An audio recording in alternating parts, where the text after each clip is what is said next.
Now look what we've managed to find, everyone. A big male and a female lion. And I think this was the pair that Brent found this morning with the two other males. I know he did see them earlier and they moved off somewhere, but these two unfortunately have come out into the open, into the shade though. And it's still very, very hot. And they are lying resting. The male was standing when we got here, when we found them, but he seems to have settled down again. But I'm hoping we get some activity out of them, maybe some more movement, and I'm not sure if they've been mating or not. Haven't seen anything yet, but it could be a possibility.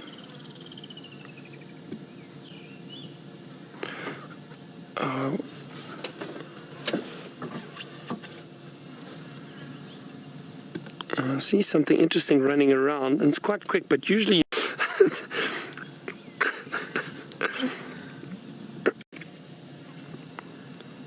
and good afternoon to the school with us at this moment. We're still sitting with the lions, and a different group of lions that we had this afternoon.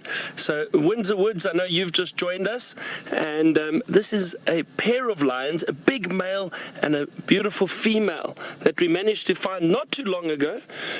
We were looking for them, and fortunately we got to find them. They've come out into the open. They were lying in the shade, but luckily for us, the cloud cover has built up and they don't have to worry about the sun too much, and I don't think they're going to have to worry about it anymore. It's disappearing behind some clouds now and probably going to stay there.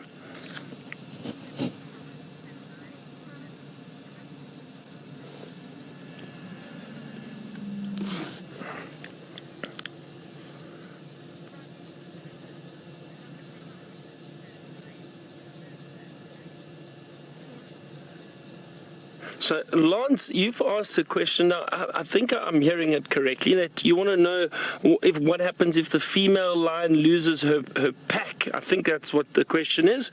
Now, lions are in groups that are called prides of lions. The term pack is actually used for wild dogs, not felines like all the big cats. Now, this lioness hasn't lost her pride.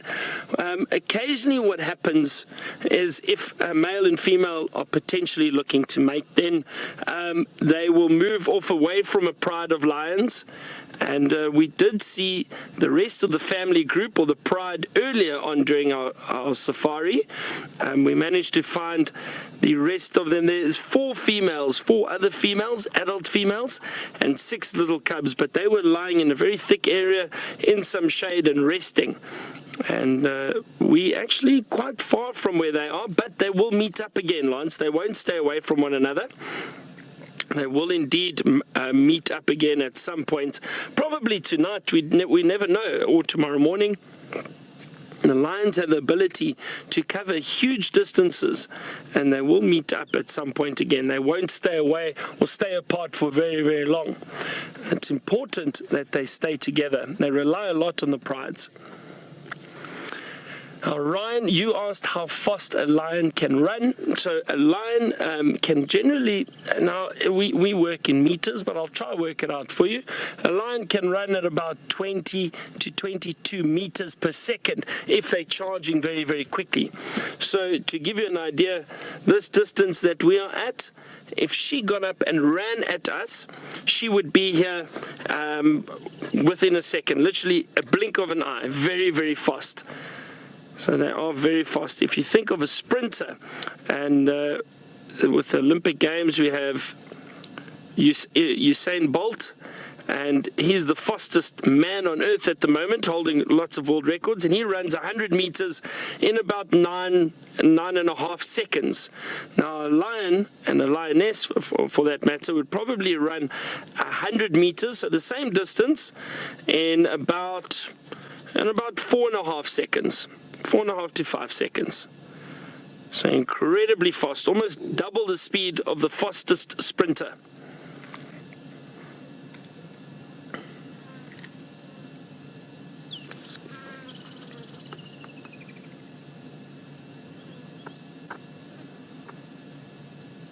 You can see breathing heavily. Her belly actually looks quite full, so I wonder if they hadn't fed on something recently, maybe last night. I'm not sure. We didn't see them with anything or any food today. We've only seen them lying out in the open, but perhaps they ate something last night, or the lioness did. So she's still got quite a full belly, but she's breathing heavily. Both of them are breathing heavily, and the reason for that is because they're hot. So the panting helps cool them down.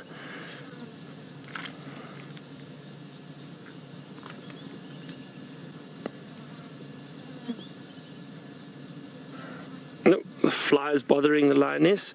Isn't she beautiful? Look at that. Beautiful lioness.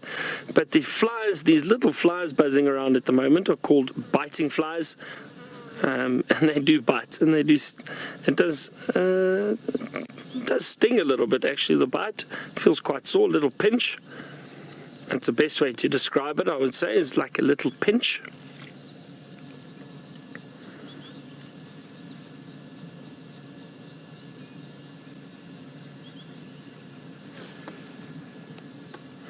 Alright, now we are sitting with these lions and we're going to stay here for a while and see what they get up to. But while we are here, my friend Brent has got a beautiful leopard he'd like to show you. Now, we're still sitting with these lions. They haven't moved much. It's still very, very hot, and I think that's why they're not interested in moving too much. But now, I know Brent was chatting to you about what leopards like to feed on. Now let me just show you quickly. This is what the impala feed on. I mean, what the leopards feed on, impala. Brent did mention them to you, and that is the impala antelope, and we've been seeing a lot of them around. There obviously won't be too many around here at the moment because of the lions, but that's what a leopard does prefer feeding on. It's a perfect size for a leopard, but they do feed on a range of animals, not just the impala. Lions will also feed on impala. There's a lot of impala in this area, and it's a good food source for a lot of the predators.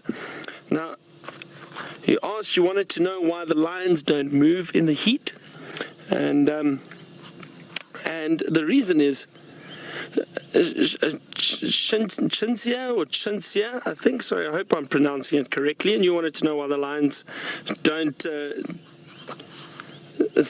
Chinsia, you wanted to know why the lions don't move in the heat, and the reason for that is because they conserve the energy when it's cooler, just like we don't like moving when it's too hot. And they prefer moving when it's much cooler, so they conserve the energy now and they rest in the heat, and then during the course of the evening, when the temperature does drop down and it does become cooler, they'll probably move around a lot more.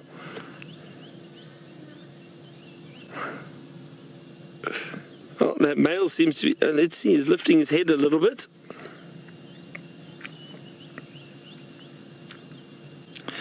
Megan, you wanted to know if that female lion or that mother lion is perhaps pregnant, and is the male protecting her? I don't think so. I'm not sure, Megan, but I don't think so. They've only just met up. So it was, I think, during the course of last night that they met up and they've stayed together.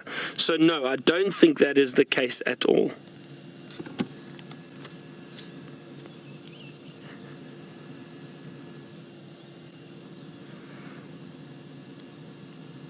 See the tail flicking? He's trying to get rid of some of the flies that are sitting on him.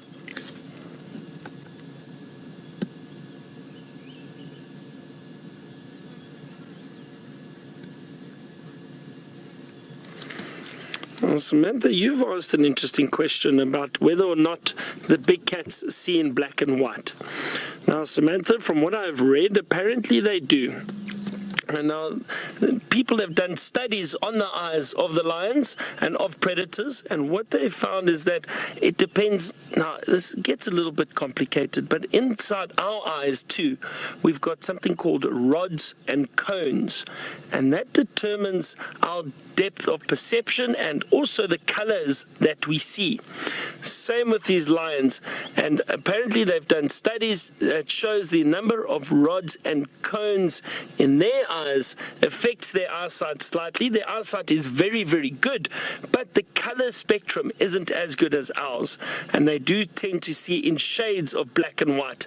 I don't know to what extent exactly, but it is a shade of black and white, but their eyesight is very, very good, and their eyesight is much better than ours when it comes to spotting movement or looking for animals in the distance.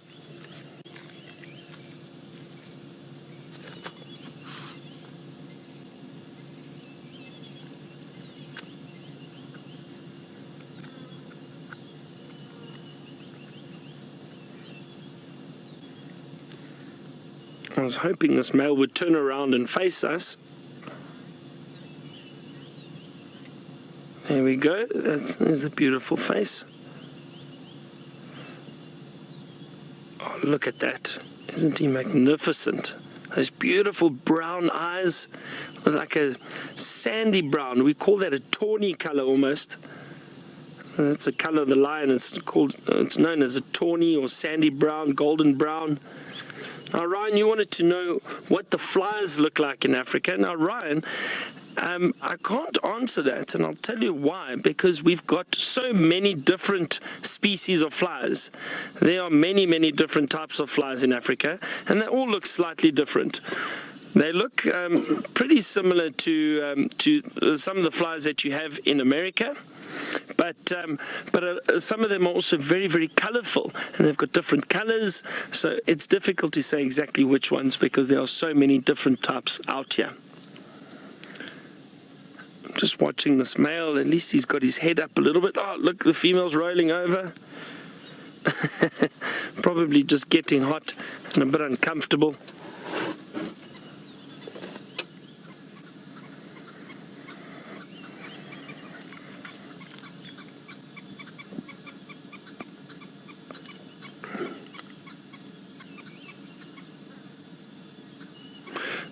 Now we've got some green wood hoopoes, beautiful birds that are calling in the distance, and we might be able to see them.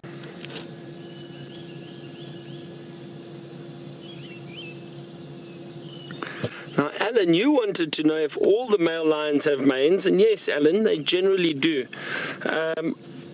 There have been cases in the past where male lions haven't necessarily grown these big manes, and that could be for a number of reasons, probably genetic, I'm not too sure, or perhaps testosterone, so just the genetic makeup of the lions. But generally speaking, all male lions have these big beautiful manes, and the reason why they have them and the females don't is because the males do tend to fight a lot more and also fight for territory, and when they're fighting other males, that big mane, watch, oh, big yawn, and down.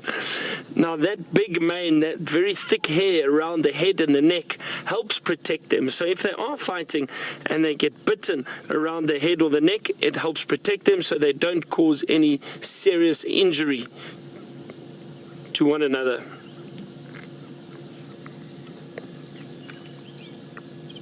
You can actually see the scars on that male lion on the nose from fighting with other lions, probably males or even the females. Kyra, you want to know, how do the animals find shelter? So Kyra, they don't necessarily. What happens, I mean, some animals do look for homes, and they will move into thickets or under logs, some of the smaller insects and small animals like squirrels and mongoose. But lions, for example, they might just lie under the shade of a tree to get out of the heat, or if it's raining, maybe move into some thicker bush to try and cover a little bit. But they don't necessarily go and specifically look for shelter. There's nowhere that they could go out here. But they are adapted to deal with those types of surroundings and the weather change, so the animals are much better suited to be out here than we are. Now, I'm going to sit for a little while longer with these lions, and while I do that, let's head over to Brent, and I think the leopard is moving. And look at this. He's still lying here, not interested in moving. Let's try to put a bit of light on them. There we go. A few yawns, but no real movement just yet. It's still very, very hot, humid and muggy. So I don't think they'd be interested in moving anytime soon. Who knows? Maybe we're lucky and later this evening we might hear them.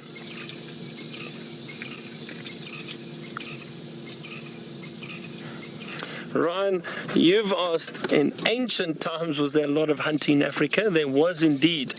But Ryan, it was different hunting. You know, people that lived in Africa many, many years ago, even 100 years ago, they would have lived in these areas, and to survive they would have had to hunt for food. They wouldn't have hunted unnecessarily. It would only have been to feed the families. And the best example of people like that would be the Bushmen.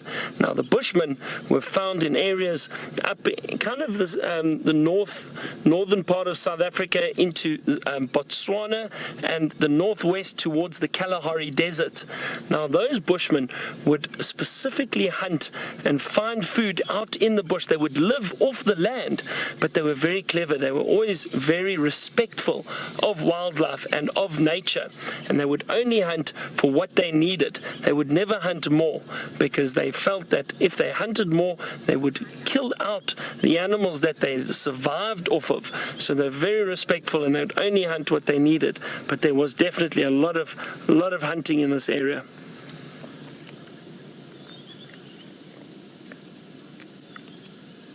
Now, I'm going to leave these lions for a second, because we managed to find the other lions. Remember I said to you there are some other males around that were around earlier, and they're not too far from here, but they've been hiding from us. They've moved a little bit, so I'm hoping we're going to see them. Let's see if we can find them quickly. They're not far from here. And these two, we're going to leave them and let them rest some more.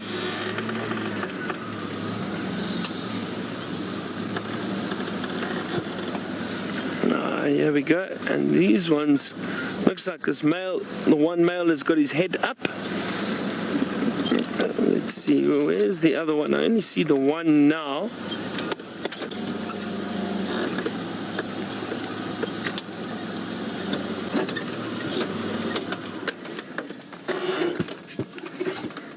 Alright, so let's just have a look here. Look at that beautiful male. So here's one of the other males. Now this is a brother of that big male that we can see with that female. And that is why he's allowed to be here. If he wasn't a brother, he would definitely be chased off by that big male.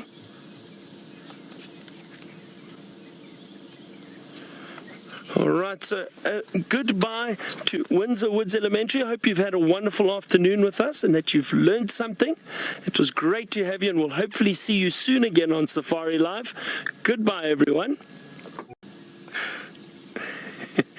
Now, these lions have moved slightly, maybe a meter. They just changed positions, but they seem to be getting a bit more active.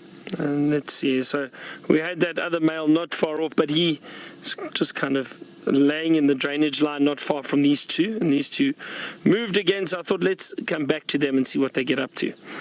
Now potentially this male might be wanting to mate with this female, but we haven't seen any mating activity yet, so I'm not sure.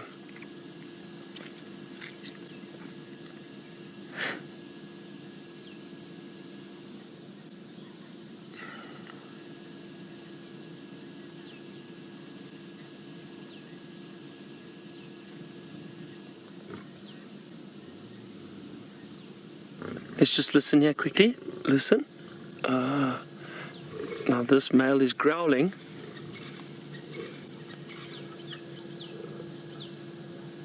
Because the two other males, they're both here. Just having a look. The one is moving behind us, and the other one I can see is actually just in the thicket. Just through here, sorry, Jean-Ray, is lying down there somewhere. There you can get a glimpse of the tail moving. It's a bit difficult, but look, here comes this male behind us. Let's just see what he does.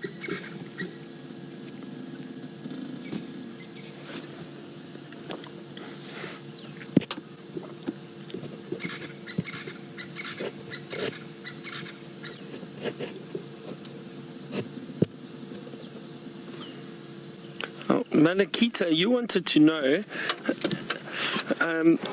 if this lioness, I'm just trying to make sure I got the question right again. I didn't hear it properly the first time, but you wanted to know, I think, if the lioness comes into estrus again, if she's lost cubs or if she's had cubs before. I can't remember exactly, or I didn't hear the whole question properly. Maybe Rebecca can just let me know again what it was.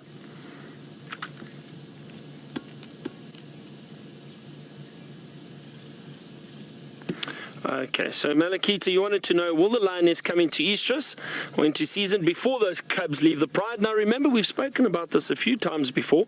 The cubs don't actually leave the pride. Those young cubs will just grow up and stay within the pride and cause the pride to grow. Mainly the females. The young males at some point will eventually move off, but not the females. They will stay with the pride. Now, usually what happens is these lionesses will wait until those cubs are about a year and a half to 2 years old before they come into estrus again, if she is definitely one of the mothers. I don't think this female is one of the mothers, so she would most likely come into estrus fairly soon if she isn't in estrus already. And I think she may be, because this male seems so interested in this female, and she often gets separated from the pride, and these males are trying to mate with her. But as I said, we haven't seen any mating activity yet. But she would definitely be, well, when she does come into estrus, they will try and mate with her. Oh, bless you. Little sneeze there. So usually it's until those cubs are about a year and a half to 2 years old before those females come into estrus again and are ready to mate. If they lose the cubs, however, if something happens and the cubs die, they will come into estrus a lot quicker. We've seen that with the Styx pride. They unfortunately lost some cubs and came into estrus a lot quicker, and they mated again. So it can happen. If they lose their cubs, they will then come into estrus a lot sooner than usual. These lions, to be honest, I don't think are going to move anytime soon. It's still very, very hot, and they could be lying here for another 10 minutes, or it could be an hour and a half. We don't know. But it was lovely to see them and spend some time with them. Trying to think if we shouldn't perhaps leave these lions, let them carry on resting, and see, while we've still got some time, see what else we can perhaps find with the spotlight. Maybe we get lucky and find something nocturnal.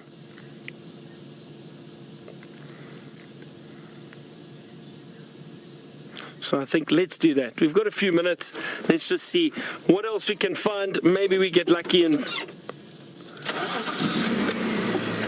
what a lovely sighting. I'm glad we got to see these lions, and we seem to be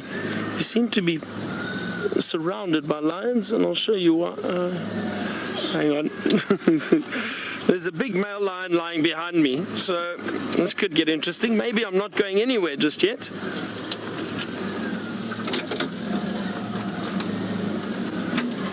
Sorry. I'm trying hard to move without disturbing him too much. We've got a few trees and that behind us. Look at him. So we are kind of blocked at the moment. So my plan has just changed. We are going to stay and watch these lions. And it just shows you never know what's going to happen in the bush.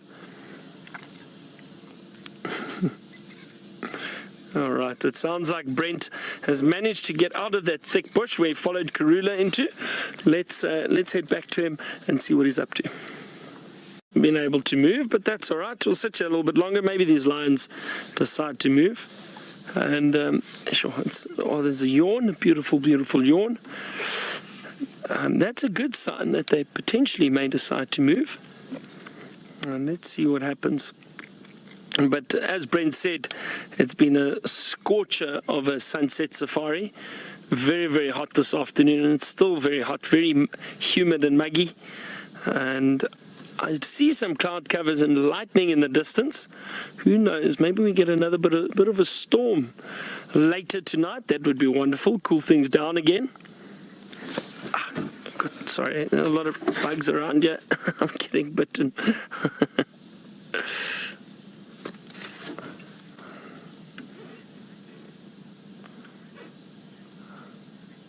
Donna Lee, you say this is a Ryan load rock. See, it's time I think I head back to the camp. It's a lion roadblock, you're right, it is. And it's the best roadblock ever, definitely.